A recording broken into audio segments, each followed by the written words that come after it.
welcome back to Taylor Talks. If this is your first time, hey, welcome. I'm so glad you're here. I'm Taylor, and if you're coming back to see what's going on with Taylor, hey, welcome back. And today I have a wonderful guest, Vic McCool with McCool Financial Group. Vic, thanks for being here today. Well, thank you for having me. Definitely. I am excited. I want you to go ahead, tell me a little about what you do. Okay. Well, my official title is I am president of McCool Financial Group, Well, there we go. which is an independent investment firm consisting of myself, Okay, cleverly named company. there you go. I've been in the industry for about 26 years, or actually I'm in my 26th year, and 13 of that has been as an independent. Okay, so how did you really get started? Well, I started in Wichita, Kansas. I actually kind of stumbled into the position. I was a claims adjuster for an insurance company there. Okay. And I had run across a couple of opportunities with another firm. As a matter of fact, I interviewed and decided against not only that firm, but the industry itself. So I thought.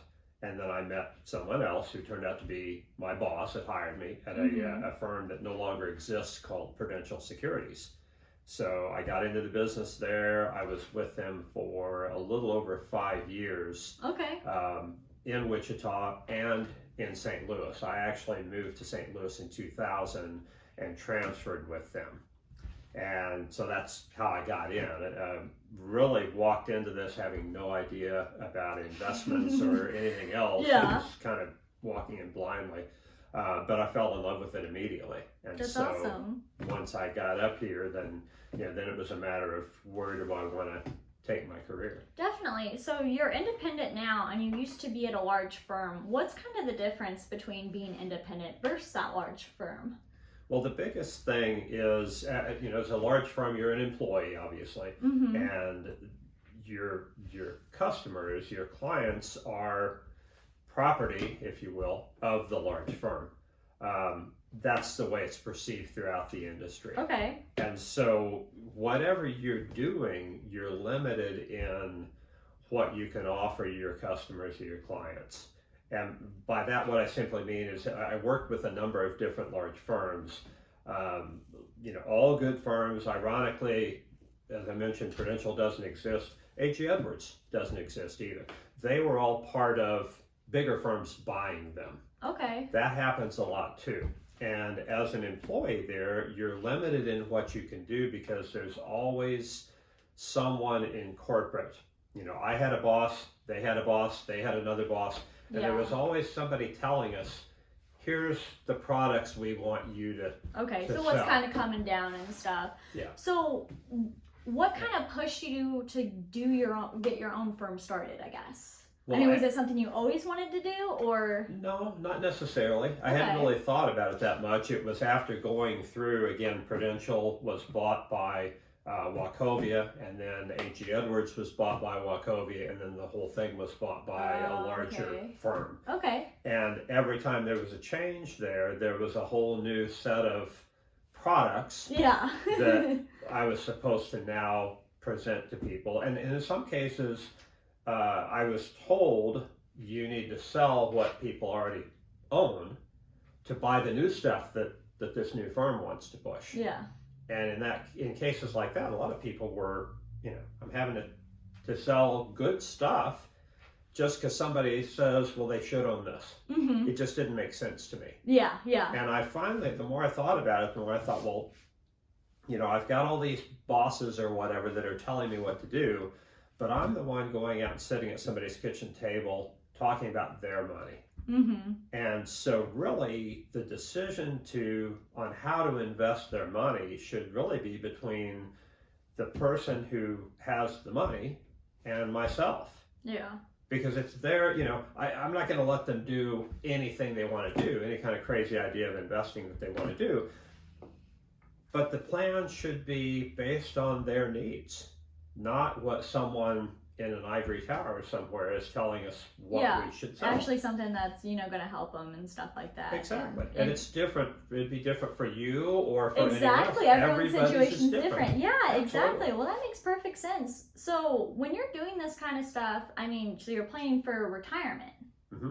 So have you had, money's hard to talk about for a lot of people. So have you ever had issues where people were kind of cagey or it was hard for them to talk about it? Or how do you kind of overcome that? Oh, all the time.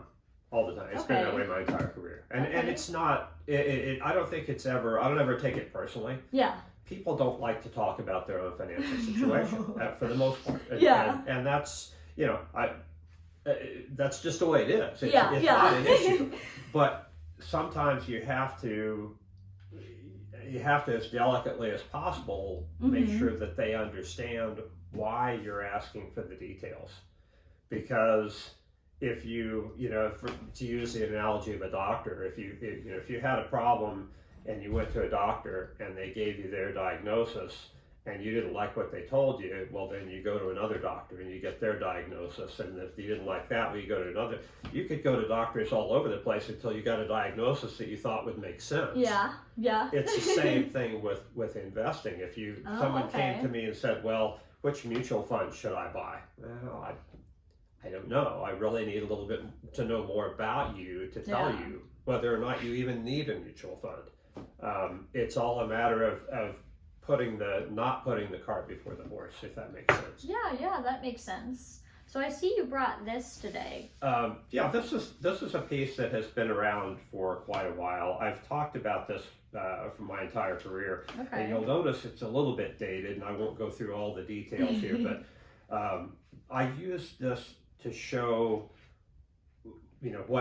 why people should think long term when they're investing. Yeah, because a lot of people, and I would say especially the generation today, everyone needs it like instantaneously.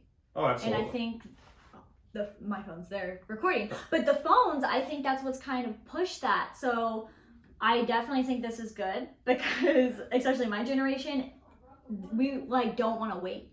We want it now. Mm-hmm. You know what I mean? So I definitely think that's a good point to make. Well, and the problem with wanting it now is that's a really good way to blow up your portfolio and ruin your retirement. Yeah. Because and you mentioned your generation. Okay, I'll pick on your generation. Go ahead, pick on it all you want. But it's true for everyone. It is. Yeah. And rightfully so. Think about all of us collectively, your generation, my generation, as consumers. What are we exposed to from the financial media? We are exposed to this idea that there are people out there, and my industry is notorious for this.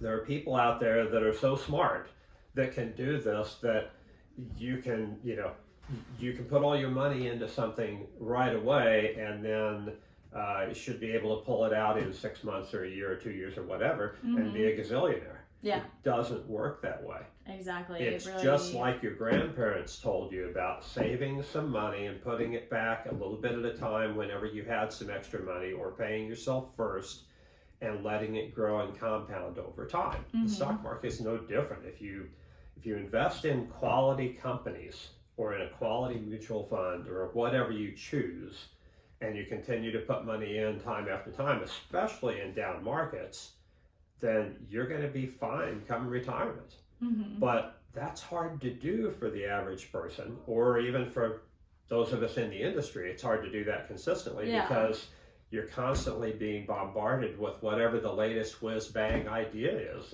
We talked earlier, the crypto. Yeah, the crypto stuff. There's been so many things over the years that this is kind of my favorite, and I stole this from a writer who works in our industry.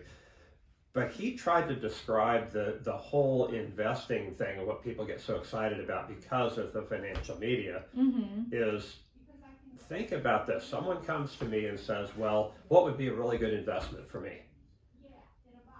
If you think about it, what they're really saying is, mirror, mirror on the wall, give me the investment that did better than any other investment in the 5 years before I bought it. Yeah. And that's what I want to buy. Yeah. And people do that all the time. They chase returns. Mm-hmm. And rather than rather than put together an investment plan or investment portfolio based on that plan we talked about that is good for them, they get excited about whatever's done really well. Exactly. And they want to chase it. Yeah, a lot of people, especially going back to that crypto stuff, that's how a lot of it was, is you put in and then sometimes days later, people are already, selling. Mm-hmm. It's like, it's so quick and it's that instantaneous thing, but people lost thousands of dollars for doing something. Some influencers like, oh, you should buy this.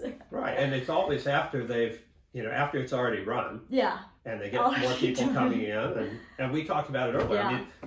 In the 90s, people went to jail for that kind of thing. They called it a pump and dump scheme from the boiler rooms, and I'm sure a lot of your audience remembers getting phone calls about this cool stock, penny stock that was $2 or whatever, and they'd call all the time, get people to invest and bid it up, and then they would sell all their shares, and eventually they started going to jail for stuff like that. So it's no different today. It's a different method of how they do it. Instead of, calling, it's someone on their Instagram or YouTube talking about it. They're still playing on the same emotions. Yeah, exactly. And people have a tendency to forget that they have very short memories with history. And if I could throw out one other example on mutual funds, it's probably the best one I've ever seen. I'm doing this by memory, so I may fuzz the dates just a hair. But USA Today, which was once described as the magazine for people who don't have time for the in-depth coverage of TV news, USA Today had a best of the decade funds. This, I guess, would have been in 2000. Mm-hmm. It was, and the absolute top fund from the decade of the 90s was, I think, called the CGM Focus Fund. Okay. That fund had averaged 18.9% per year.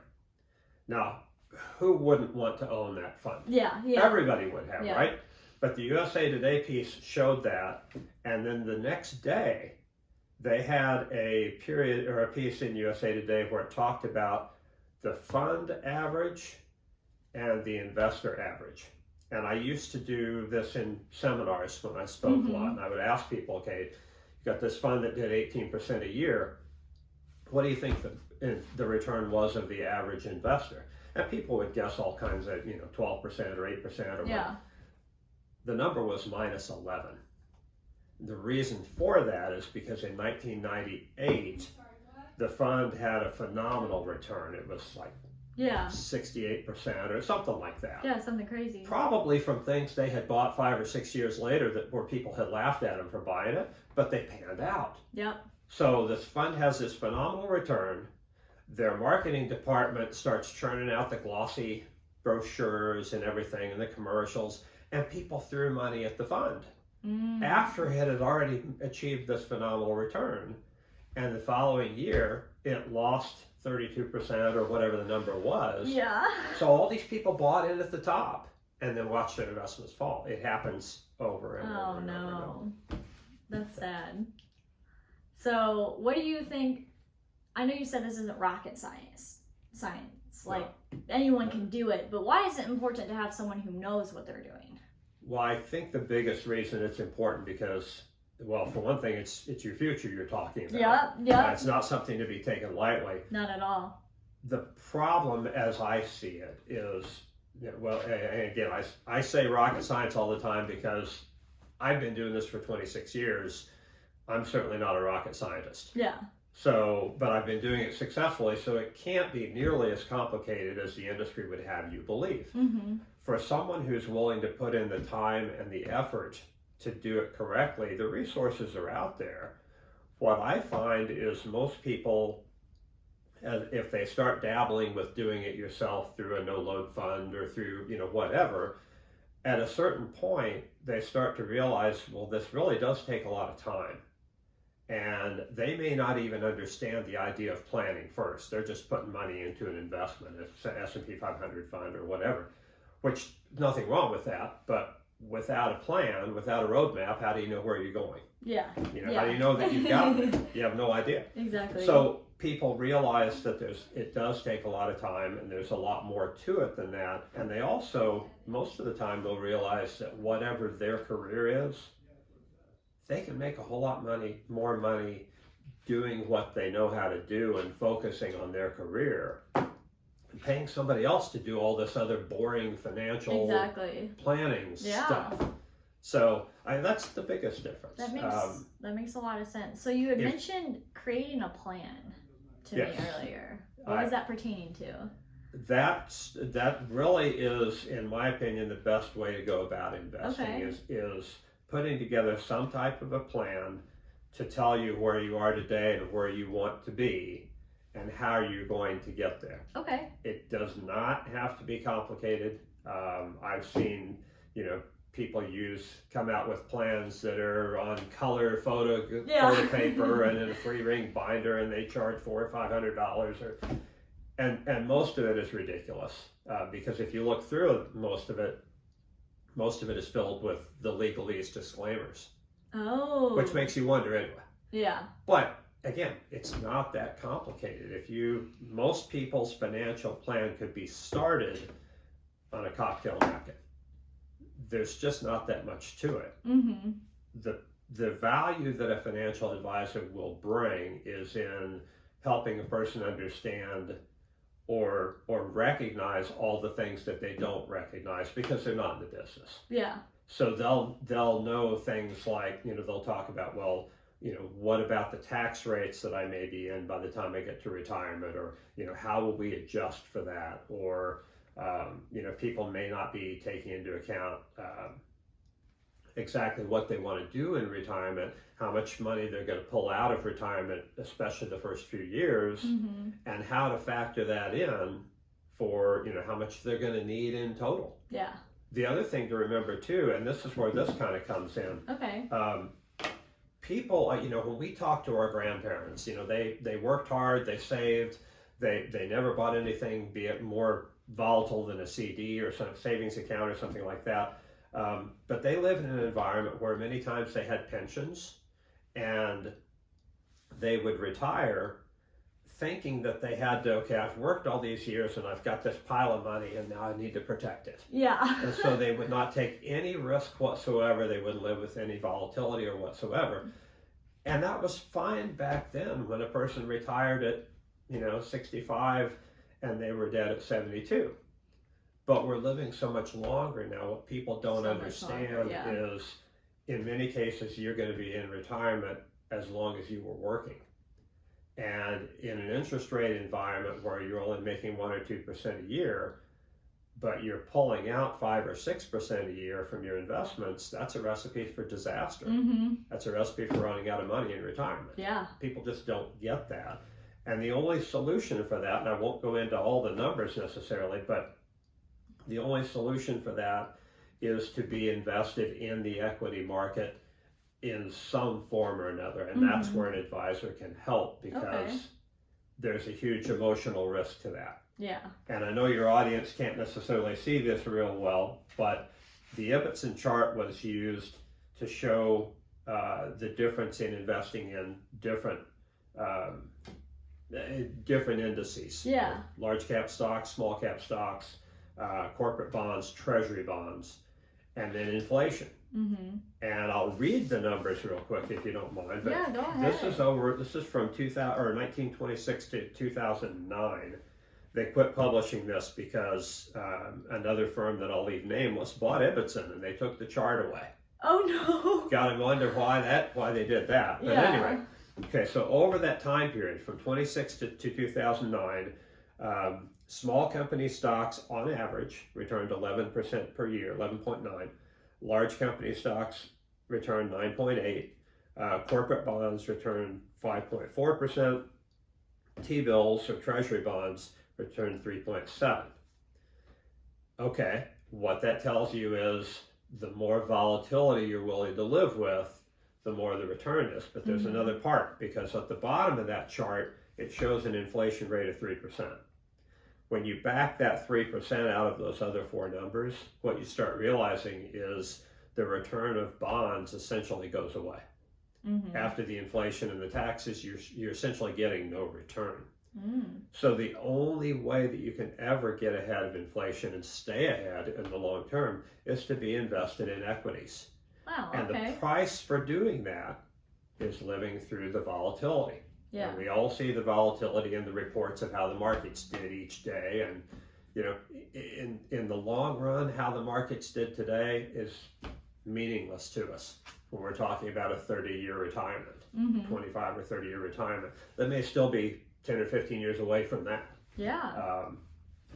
Well, awesome. Hope that answers the question. Yeah, no, that was awesome. Well, thank you for all the great information today. Oh, absolutely. That was amazing. And I will have this pop up on the screen when we reference it.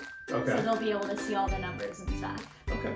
Well, awesome. Well, thank you so much for being here today, Well, thank you. I appreciate you having me. Definitely. And thank you guys for watching. If you have any questions, Vic's an awesome person to ask. If you need help with anything, like you said, this stuff isn't rocket science, but if it's not something you're familiar with, it can be a little confusing, and he would love to help you. So again, thank you. Thank you guys for watching. We'll see you next time. Thank you very much. Bye.